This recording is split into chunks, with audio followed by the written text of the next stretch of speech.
Powered by Sports Interact Canada Sportsbook.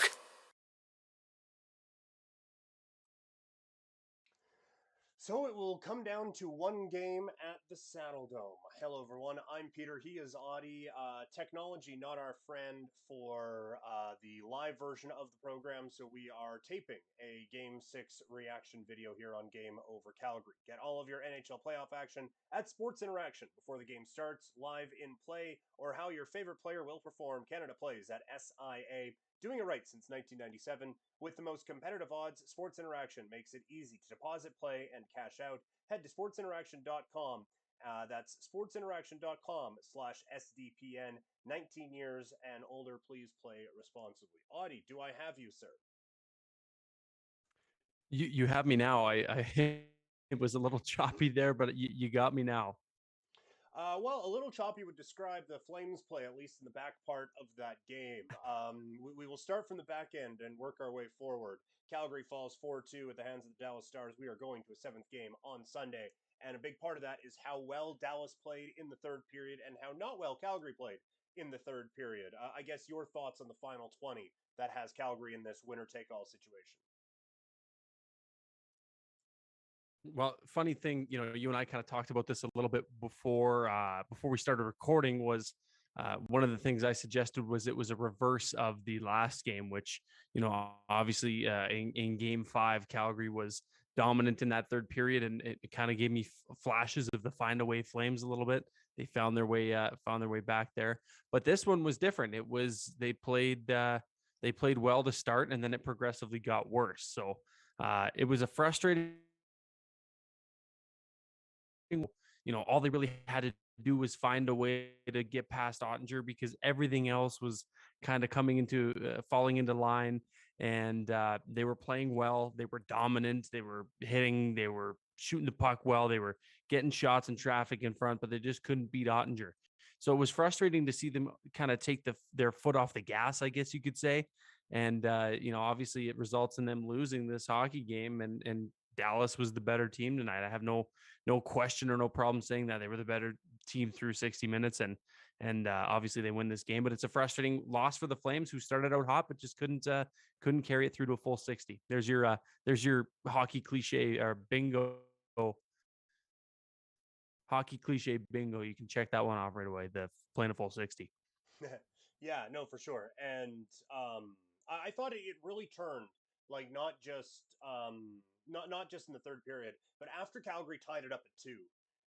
I was expecting, like, okay, this one's over now. The Flames have got it. They've come back. They've been in control of this game, as you mentioned, and now it is to the moon. And it wasn't. It was, and again, credit Dallas. All the credit in the world to Dallas, who played a heck of a hockey game in this one. But the Stars just took it to the Flames, and from that point on, it felt like Calgary was kind of white knuckling their way through this game. So I thought that the big kind of momentum shift, Calgary gets that goal. It's 2-2. Everyone is building a statue for Michael Stone outside of the Saddle Dome. We are thrilled to pieces with how everything's going. And Dallas is like, we're still pretty good. We're going to shut this one down. I thought it was an incredible response to that second goal from the Dallas Stars that really put them in a position to win this game. Yeah, it's easy to say, how bad the Flames played, but I think we also have to give credit where credit's due. The Dallas Stars did play themselves a whale of a hockey game. And, I found myself yelling at my TV more than any other game so far in this series. And it was just for the simple fact that, yeah, the Flames were playing bad, but damn, was Dallas ever doing all the right things to, take advantage of the little mistakes and capitalize on miscommunications and stuff in the neutral zone, and getting there. All series Dallas has been able to get bodies in shooting lanes and sticks in passing lanes. And I found tonight it forced the Flames to force more passes into lanes that were already covered, or take shots where there was already a body in front. And I think that was inevitably kind of their demise, or their kryptonite tonight, was the fact that they really couldn't get anything done offensively just because of how good Dallas was. So full credits to them for that. Yeah, no, for sure. Dallas, like, I thought a pretty complete game. Back on Mm-hmm. the Calgary front, we talked about it before, or you mentioned it before, I guess. The start for the Flames, I thought was great. Like they came out and they were in control. They were losing, which is not what you want. Hot take, I know, but I thought, like, if we were judging this like it was a fight, I thought the Flames won the first couple periods of this game. I thought they were the better hockey team, and especially in that first period, it was so frustrating. We'll talk about Ottinger in a second. It was so frustrating to see how well they played and how little they were rewarded for that good play. Yeah, and that first goal too is one I'm sure Markstrom wants back. That's a shot he makes a save on 9 times out of 10 or 99 times out of 100, however you want to look at it. He usually makes that save. It was a squeaker through the 5 hole that I'm sure he wants back. Um, but yeah, it's looking at that first period, man, it was it was full force. I thought for sure that they were just gonna, go into the intermission there, have their little pep talk, don't take your foot off the gas, play the same way you played, play with a little bit more enthusiasm, if you will. But I don't know. It just seemed like as they went through this hockey game, they just got less and less of that. They used up all the gas in the first period, and let this one slip away. It was frustrating, especially like, as you and I as the fan, and everybody else as the fans and the consumers of this game.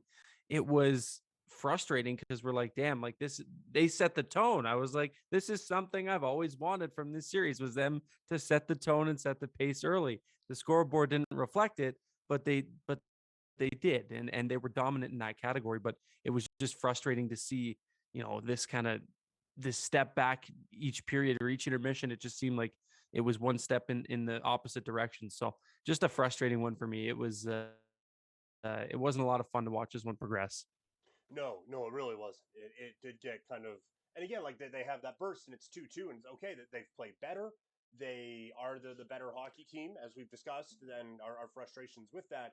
But they were able to come away from this, and now it's tied and everything's fine. And it wasn't meant to be. And now, like I don't have the same frustration as I had after a couple of the other losses in the series, where it was missed opportunities and all of this. I really do. I said this to you in one of the 5 attempts we had to get this thing going live today. Um, I really thought this was more about Dallas winning it than Calgary losing it. I guess the only spot where it was maybe Calgary losing it a bit, I thought Markstrom was just okay. Like you said, that first goal was one that the Flames would desperately want him to have back. And I think he would desperately want to have back. And because of that, they were in a bit of a hole early. But aside from that, like I thought this is more a night that's about the Dallas Stars winning than Calgary's any insufficiencies in their game.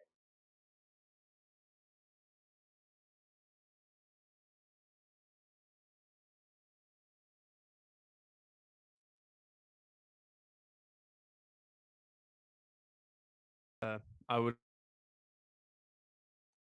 about it well. They literally did everything right. That first period was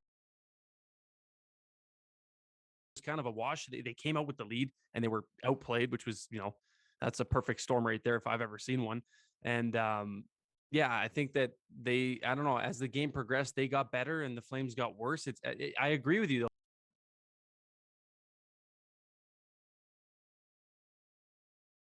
Dallas just kind of everything, and like I mentioned, like they just kind of figured the Flames out, I think, this game. And yeah, Markstrom wasn't his best tonight, I don't think.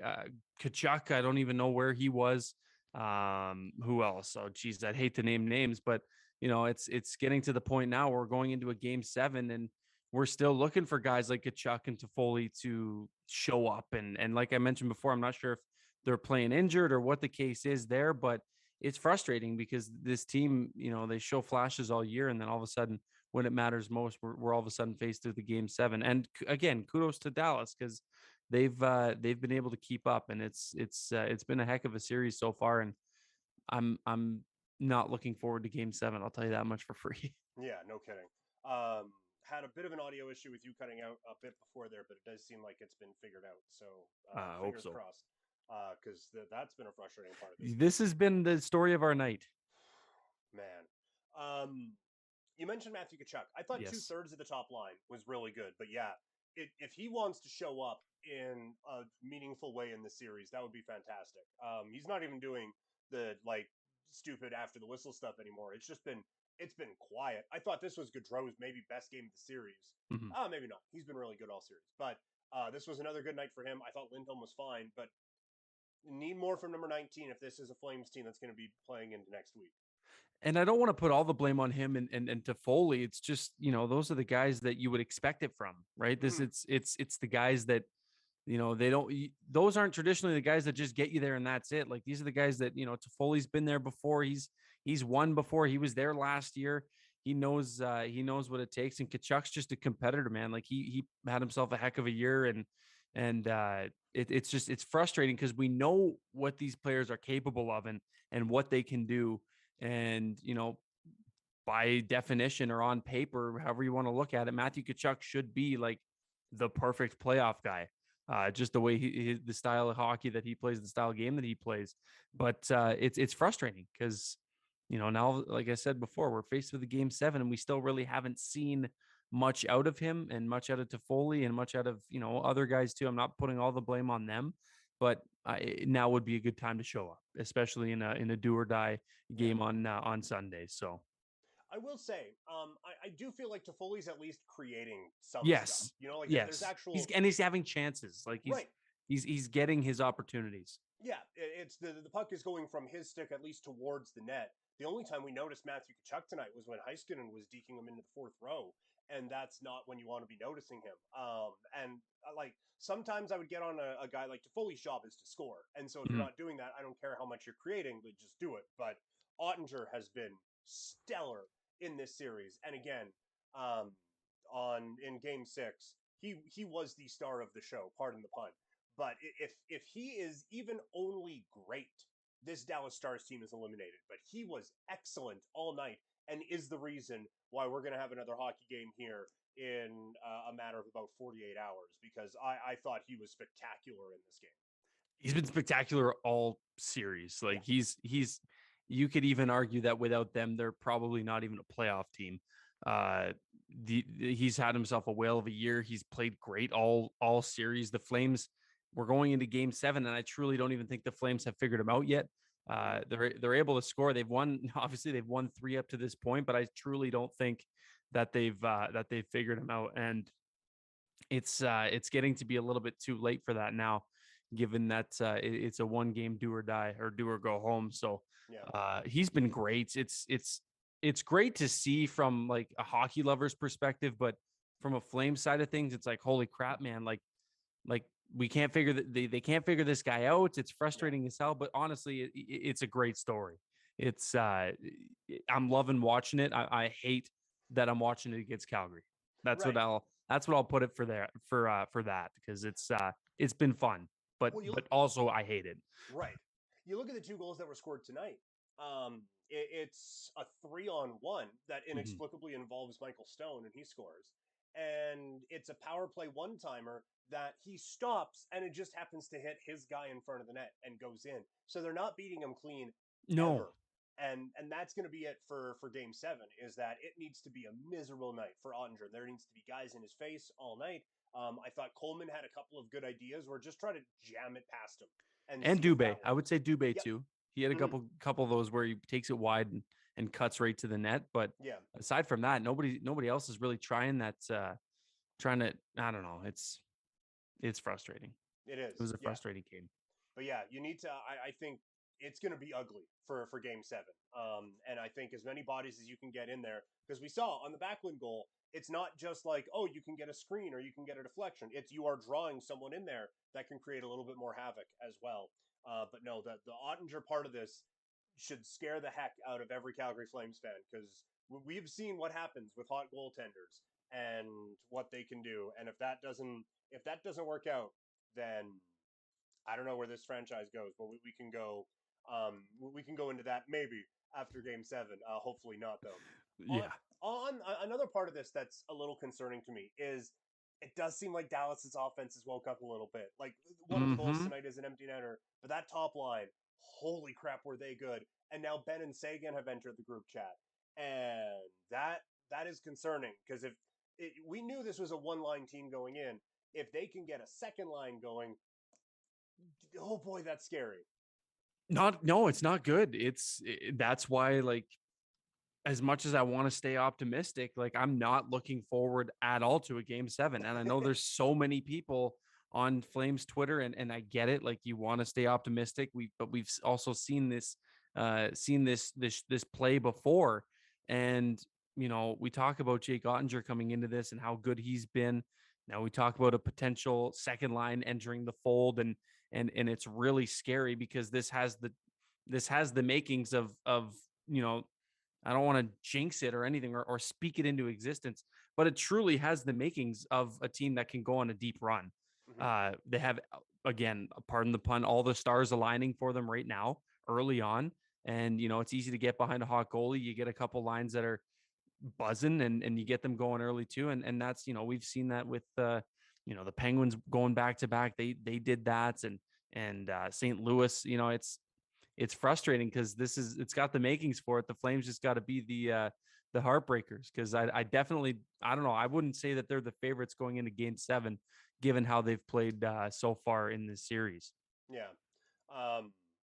Boy, yeah, I do not envy the folks over at Sports Interaction who have to come Oh up with God, lines no. for this one, or for any of the 5 Game 7s that we have Yeah, jeez. going into this weekend, which is going to make for quite the weekend. Again, if you are a neutral observer on this one, but I would suggest that anyone consuming this one probably wouldn't consider themselves that. A couple more notes here on the Calgary front before we put a bow on this one. I've taken a couple of I wouldn't consider them digs, but someone else might. But Michael Stone, holy crap, this was fun. Just to see, like, the dude was scratched. I forget who had the note. 55 of the last 57 games of the regular season, and I didn't agree with the move to bring him in. I didn't think this team was a Michael Stone away, but it's just worked. I don't know why. I don't know how, but it's just worked. And we can get into like what it means and all of this stuff, but it's just guy played his junior hockey in Calgary, has been such a good soldier for the last half decade in this city, and is now getting some shine. It's just cool. It's great. It's a great story. Like, if you don't love Michael Stone, I don't know what's wrong with you. But it's been a great story, like you said, first and foremost, but also just like how good he's been in Right. in the games that he's played so far in this playoff, which, I mean, I probably wouldn't have pegged it as him to be the one guy who, or the one or two guys who really make a difference, or really stand out on this team in the playoffs. Would have never put my money down on Michael Stone, but it's a pleasant surprise, I guess, Right. when you're running 11 forward 70, and Daryl's been doing that for the past 3 games just because how good Michael Stone has been. It's nice. It's nice, and it's nice to see him. He's got a couple points in today's game. It wasn't enough, but I hope that in front of the Calgary faithful here in Game 7, maybe he's got a little more in the tank to help him give a bit of a push there for Game 7. But yeah, he's been a real pleasant story and a real pleasant surprise so far, for sure. Well, and there is a concern now about the depth on the blue line. Like Tanev, I don't Yeah, believe finished this game for the I Flames, don't think so. Yeah, I and forgot about that. for that dude to not finish, Oh, he's a that is warrior. oh yeah, He's a this time warrior. of year, man, that guy played through ridiculous things in January. So now to not be playing through it, that is Yeah. concerning. And also, I don't think it is going to be, but there is a non-zero chance that the Zadorov hit on Glendening gets looked at a little bit closer by the league, and they may not appreciate it. So now all of a sudden, this luxury item of Michael Stone might become a key piece to a Game 7 for the Calgary Flames. And this is, I mean, at my last job, Rhett talked about this a lot. In 04, they used like 15 defensemen to get through that series. This is the Stanley Cup playoffs. This is what happens, and these are the depth pieces that you need to step up, and Michael Stone has done that in a pretty fantastic way. Yeah, and that's something that a lot of people, just looking back at like the trade deadline and little pieces that a team picks up. I can't recall if the Flames picked up more D at the deadline. I don't think they did. I think it was Carpenter, and that was it. Mm-hmm. But you see a lot of teams stack up on defensemen, and seventh, eighth defensemen, guys that are probably gonna, they're not gonna play too much. But like then all of a sudden you run into a situation like this if you're the Calgary Flames, and you're already running 7D for the past 3 games. So it's it's going to be a lot more time for Michael Stone, I guess, if Tanev doesn't play, and if good, or excuse me, if Zadorov doesn't play too, then it's a whole different can of worms. But just the importance of it. Like, especially, you said Rhett talked about it. I've heard Wilsey talk about it before on that as well, about just, people kind of poo-poo on the idea of carrying so many defensemen in the playoffs. But like, now look at this situation. You got two guys who could potentially be out. It doesn't hurt to have the extra bodies on the blue line. So Yeah. Yeah, no, definitely needed. And if this continues, like, this is a city that, like, everyone from '04, we know about, like, the shift of Jerome. yep. And Mika Kiprasov was great. But then after that, this is a city that romanticizes guys like Rhett, to be perfectly honest. And, like, Mike Commodore and Christoph Oliwa and, like, the grit and grind guys who played different roles, who kind of elevated their game at this time of year. If this team is able to go on a long run, Michael Stone could be the unlikely candidate to fall into that scenario. As we mentioned before, a couple of the adjustments going into Game 7 might be forced upon the Flames, but is there anything else? Like, we talked about making life a little bit more difficult for Ottinger. Anything else you want to see different from this team going into Game 7, aside from win? Well, yeah, obviously win. I don't know what else you do. I think Yarncroke has been, quite frankly, pretty bad all series. Mm-hmm. I think he went something like 0 for 13 in the faceoff dot